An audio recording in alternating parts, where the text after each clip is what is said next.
गणेश जी विघ्न विनाशक व शीघ्र प्रसन्न होने वाले देवता हैं। अगर कोई सच्चे मन से ही वंदना करता है तो गौरी नंदन तुरंत प्रसन्न होकर उसे आशीर्वाद प्रदान करते हैं। वैसे भी गणेश जी जिस स्थान पर निवास करते हैं उनकी दोनों पत्नियां रिद्धि तथा सिद्धि भी उनके साथ रहती हैं। उनके दोनों पुत्र शुभ व लाभ का आगमन भी गणेश जी के साथ ही होता है। कभी कभी तो भक्त भगवान को असमंजस में डाल देते हैं।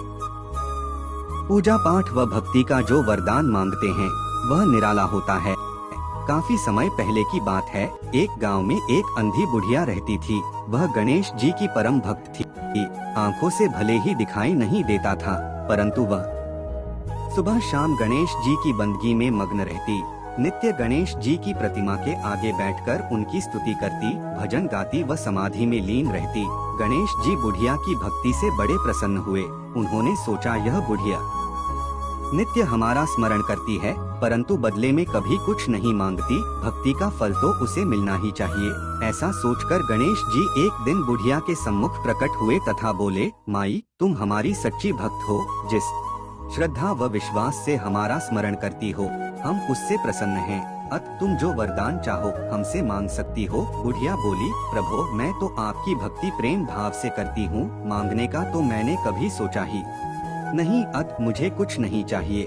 गणेश जी पुनः बोले, हम वरदान देने के लिए आए हैं। बुढ़िया बोली, हे सर्वेश्वर, मुझे मांगना तो नहीं आता। अगर आप कहें तो मैं कल मांग लूंगी, तब तक मैं अपने बेटे व बहू से भी सलाह मशविरा कर लूंगी।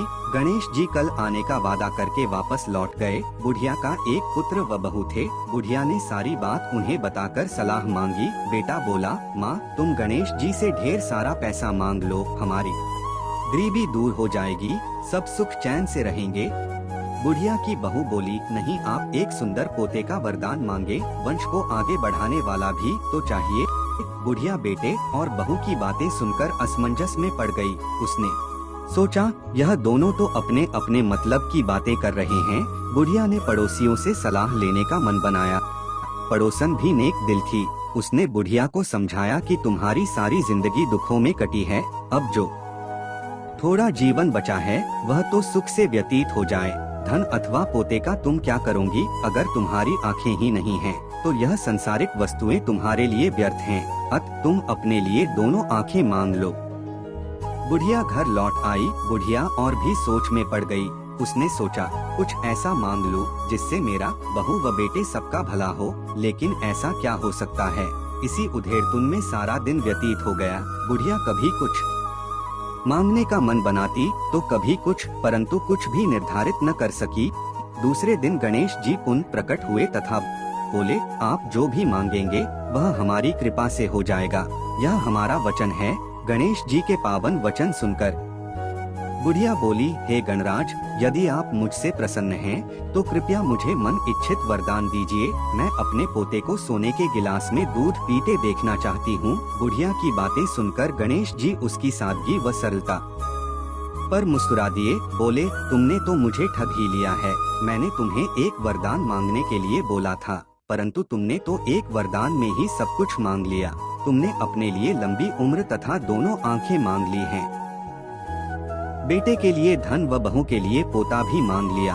पोता होगा, ढेर सारा पैसा होगा, तभी तो वह सोने के गिलास में दूध पिएगा।